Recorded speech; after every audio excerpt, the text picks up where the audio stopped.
네, 안녕하세요. 혹시 밤에 잠 못 이루시는 문제로 고민 중이신가요?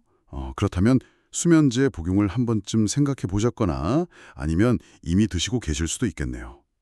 오늘 저희가 좀 깊이 파고들 주제는요. 바로 이 수면제, 특히 장기간 복용했을 때 우리 뇌 건강, 더 구체적으로는 기억력이나 치매 위험에 어떤 영향을 미칠 수 있는지입니다.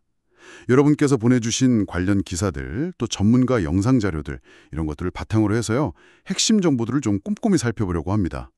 네, 오늘 저희 목표는 이 정보들을 통해서 여러분이 수면제 장기 복용의 잠재적 영향에 대해 보다 명확하고 좀 균형 잡힌 시각을 갖도록 돕는 거예요.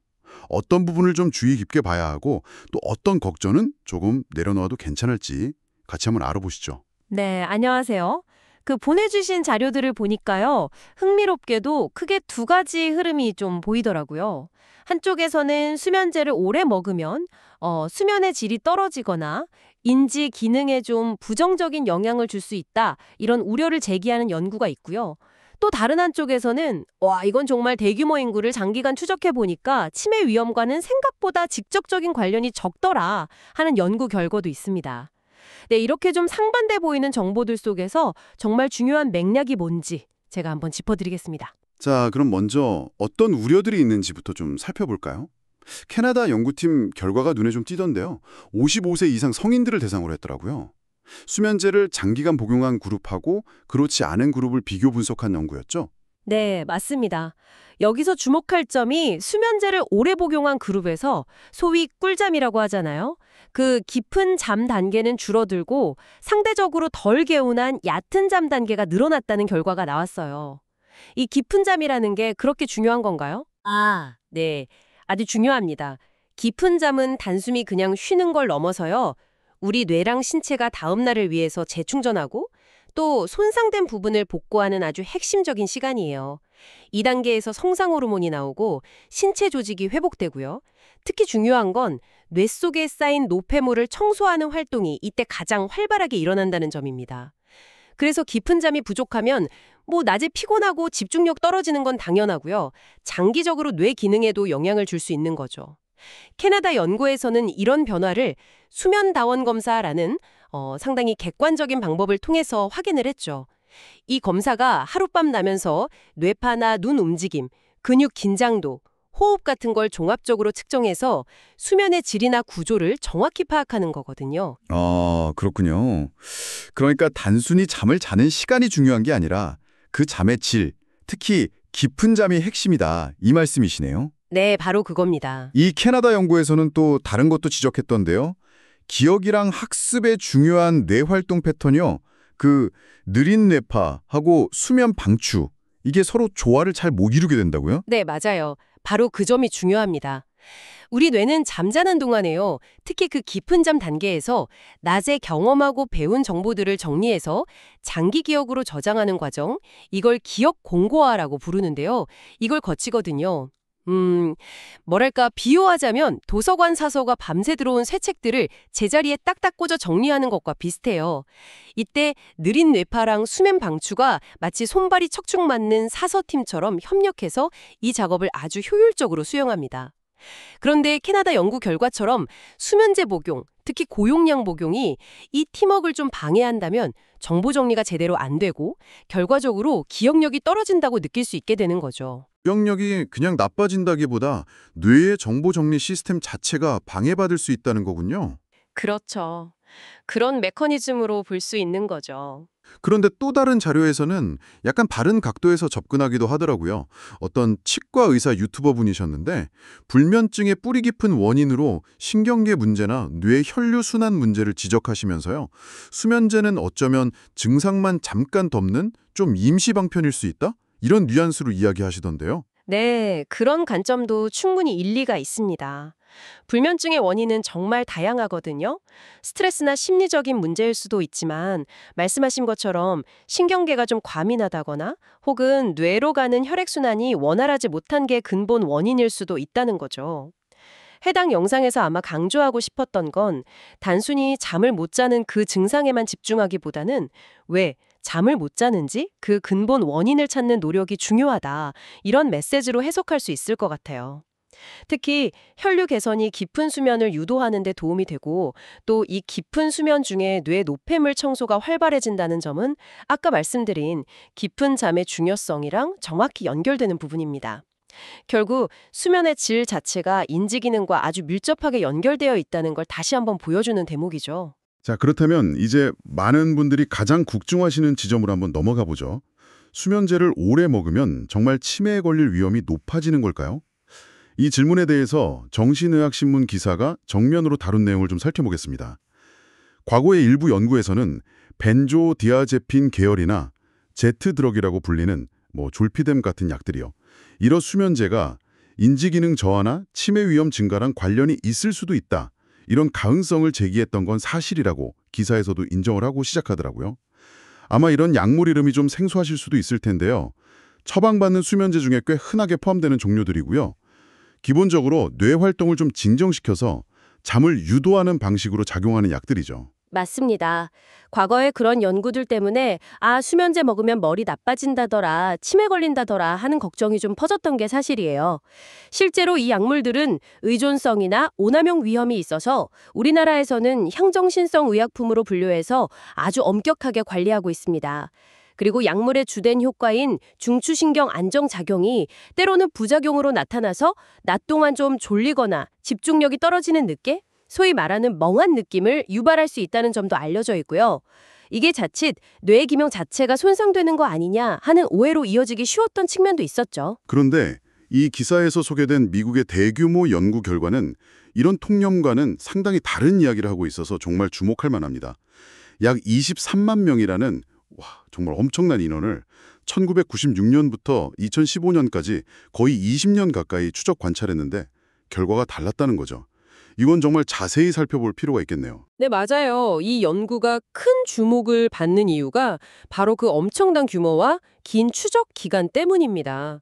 결론부터 딱 말씀드리면 평균 6년 정도, 그러니까 비교적 장기간 벤조디아제핀 계열 약물이나 지드럭을 복용한 경우에도 치매 발병 위험이 유의미하게 높아지지 않았다는 겁니다. 심지어 누적 복용 기간이 더 길거나 여러 종류의 약물들을 복용한 사람들을 따로 분석해봐도 결과는 마찬가지였어요. 23만 명을 20년 가까이 추적한 결과라는 점에서 이건 상당히 신뢰도가 높다고 평가받고 있습니다. 여기서 정말 흥미로운, 어쩌면 좀 역설적으로 들릴 수도 있는 부분이 또 있는데요. 일부 분석에서는 오히려 이런 약물 복용이 장기적으로 치매 위험을 낮추는 경향과 관련되었을 가능성까지 보였다는 점이에요. 자, 근데 이게 약 자체가 무슨 치매 예방약이다 이런 뜻은 절대 아닙니다. 그보다는 이런 해석이 가능해요. 수면제를 처방받는 분들 중에는 불면증뿐만 아니라 우울증이나 불안장애 같은 다른 정신질환을 함께 겪는 경우가 꽤 많거든요. 그런데 이 우울증이나 불안장애 자체가 치매 발병의 중요한 위험 요인으로 잘 알려져 있습니다. 따라서 약물 치료를 통해서 이런 기저질환들을 잘 관리한 것이 결과적으로 치매 위험을 낮추는 데 긍정적인 영향을 미쳤을 수 있다 이런 해석인 거죠. 그러니까 큰 그림에서 보면 불면증이나 불황의 근본 원인을 관리하는 게 치매 예방에도 중요하다는 점을 시사하는 겁니다. 그리고 이 기사는 아까 언급된 수면제의 부작용, 그러니까 낮 동안의 졸림이나 멍함 같은 것들은 약효가 그냥 필요 이상으로 나타난 결과이지 약물 자체가 뇌세포를 직접 손상시킨다거나 치매를 유발하는 작용은 아니라고 설명하고 있어요. 약물의 기본적인 효과는 중추신경계를 안정시키는 건데 이 효과가 너무 강하거나 오래 지속되면 낮 동안의 활동에 영향을 주는 거죠. 하지만 이게 뇌에 영구적인 손상을 입히는 것과는 다르다는 겁니다. 이런 부작용들은 대부분 전문가와 상의해서 약물 종류를 바꾸거나 용량을 조절함으로써 충분히 관리 가능하다는 점을 강조하고 있고요. 아, 그렇군요. 그럼 한쪽에서는 캐나다 연구처럼 수면의 질 저하나 단기적인 인지 과정에 영향을 줄 수 있다는 결과가 나오고 다른 한쪽에서는 미국 대규모 연구처럼 장기적인 치매 발병 위험과는 큰 관련이 없다는 결과가 나왔습니다. 이 두 가지 어떻게 보면 좀 상반되어 보이기도 하는 이 정보를 여러분은 어떻게 받아들이고 이해해야 할까요? 이게 좀 헷갈릴 수 있을 것 같아요. 네, 맞아요. 이 두 연구가 결과나 서로 다른 질문에 답하고 있다. 이렇게 이해하시는 게 중요할 것 같습니다. 캐나다 연구는 약물 복용이 수면의 구조, 그러니까 깊은 잠은 줄고 얕은 잠은 늘어나는 그런 변화, 그리고 단기적인 인지 처리 과정, 예를 들면 기억을 저장하는 과정의 효율성 같은 것에 미치는 기능적인 변화를 본 거예요. 비교적 단기간에 그리고 특정 연령층 55세 이상을 대상으로 특히 고용령 복용 시의 영향을 좀 자세히 들여다본 연구라고 할 수 있죠. 반면에 미국 연구는 훨씬 더 많은 다양한 연령대의 사람들을 대상으로 아주 긴 시간 동안 추적하면서 치매라는 질병 자체가 실제로 발생하는지 그 위험도를 평가한 연구입니다. 즉, 캐나다 연구에서 관찰된 것처럼 약물 복용으로 인해서 일시적으로 수면의 질이 변화하거나 기억력 같은 인지 기능에 좀 불편함을 경험할 수는 있어요. 하지만 그것이 반드시 장기적으로 미국 연구에서 측정한 치매 발병이라는 결과로 이어지는 것은 아닐 수 있다. 이런 해석이 가능한 겁니다. 그러니까 단기적인 기능 변화와 장기적인 질병 발생은 좀 다른 차원의 문제일 수 있다는 거죠. 그리고 정신의학 신문 기사에서도 지적했듯이 졸림이라 집중력 저하 같은 부작용은 약물의 진정 효과 때문에 나타나는 그냥 부수적인 현상일 가능성이 높고 뇌 자체에 영구적인 손상을 주는 것은 아닐 수 있습니다.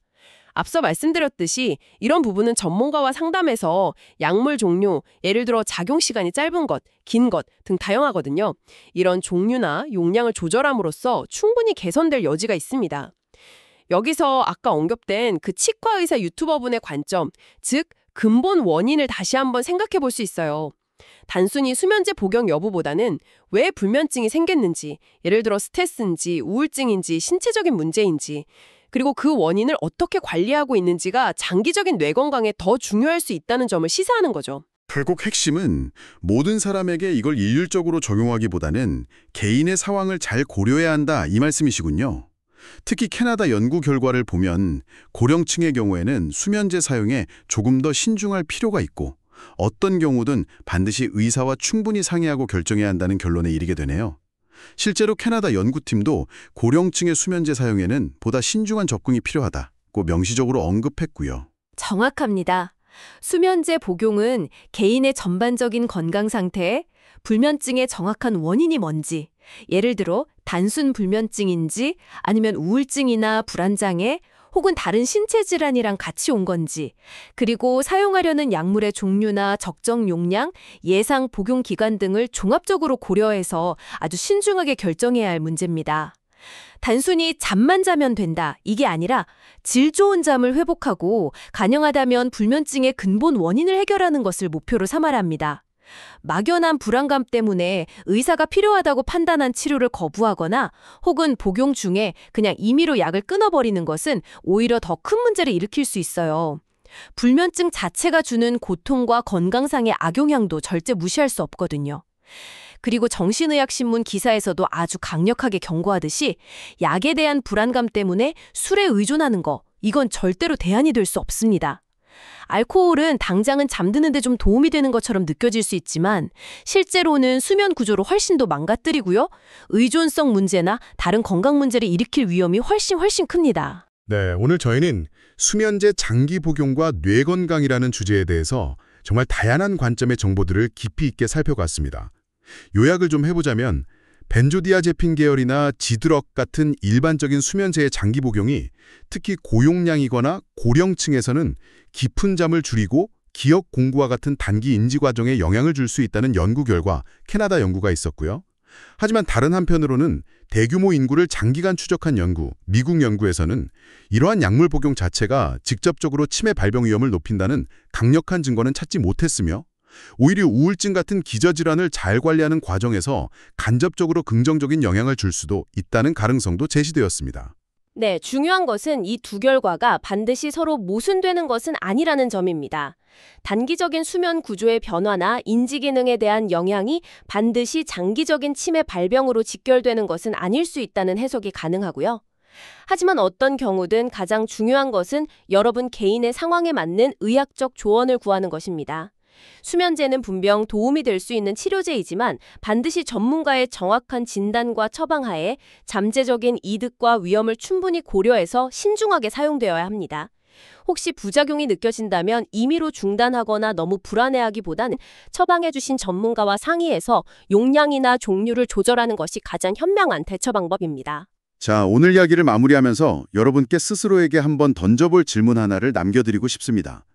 오늘 논의된 것처럼 치료받지 않고 그냥 방치된 불면증 그 자체도 또 잠재적인 약물 부작용도 우리의 인지 기능에 영향을 줄 수 있습니다. 그렇다면 이번 주 당장 약물 복용과는 별개로 여러분의 수면 환경을 개선하거나 낮 동안의 스트레스를 관리하기 위해 새롭게 시도해 볼 수 있는 작은 행동 한 가지는 무엇이 있을까요? 여러분의 편안하고 건강한 밤을 응원하겠습니다.